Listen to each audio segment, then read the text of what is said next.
YouTube channel வச்சுருக்கிறவங்களாம் ஒரு dish செய்யணுன்னா அது எவ்வளோ பெரிய கஷ்டங்கிறது தெரியாது. ஏன்னா அது ஒவ்வொரு ட்ரிப் ஸ்டவ்வை நான் ஒரு தடவை 10 தடவை கழுவுவேன். ஏன்னா ஒவ்வொரு டிஷ்ஷும் செஞ்சதும் இப்போ ஸ்டவ் பூரா ரொம்ப கன்றாவியாக கிடக்கும். இங்கே பாருங்கள், பாத்திரங்கள் பாருங்கள், ஒரு செம்ம சேர்ந்துடும். ஒரு டிஷ்ஷு எதுக்கு பாத்திரம் செய்கிறத பார்த்தா ஒரு நாளைக்கு பாத்திரம் 5 தடவை 6 தடவை கழுவ வேண்டியது வரும்.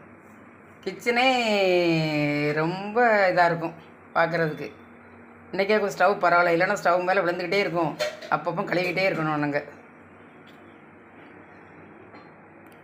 இப்போ பாருங்கள், நமக்கு யூடியூப் சேனல் வச்சுருக்கோன்னா விதமாக செஞ்சு சாப்பிடுதீங்கன்னு எல்லோரும் சொல்லுதாங்க. கம்மன்லேயே சொல்லுதாங்க அவங்களுக்கு என்ன அப்படிங்காங்க.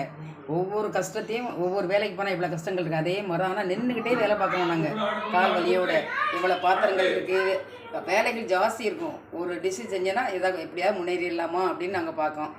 சரி, அது மக்களுடைய முயற்சினால வரலாம் அப்படின்னு பார்க்கோம். உழைச்சி தான் முன்னேறணும். கலவங்கக்கூடாது, பொய் சொல்லக்கூடாது, மற்றபடி எதுவுமே செய்யக்கூடாது. இது நம்ம முயற்சியில் தான் எல்லோரும் மக்கள் முயற்சி பண்ணால் நாங்கள் முன்னேறலாம். பாத்திரத்தை ஒன்று ஒன்றா கழுவி எடுத்து வச்சுட்ருக்கோம். யூடியூப் சேனல் வச்சு நிறைய வருமானம் வருது. யூடியூப் சேனல் வச்சு நிறைய வருமானம் வருது நிறைய பேர் நினைப்பாங்க. அந்த மாதிரிலாம் ஒன்றும் கிடையாது.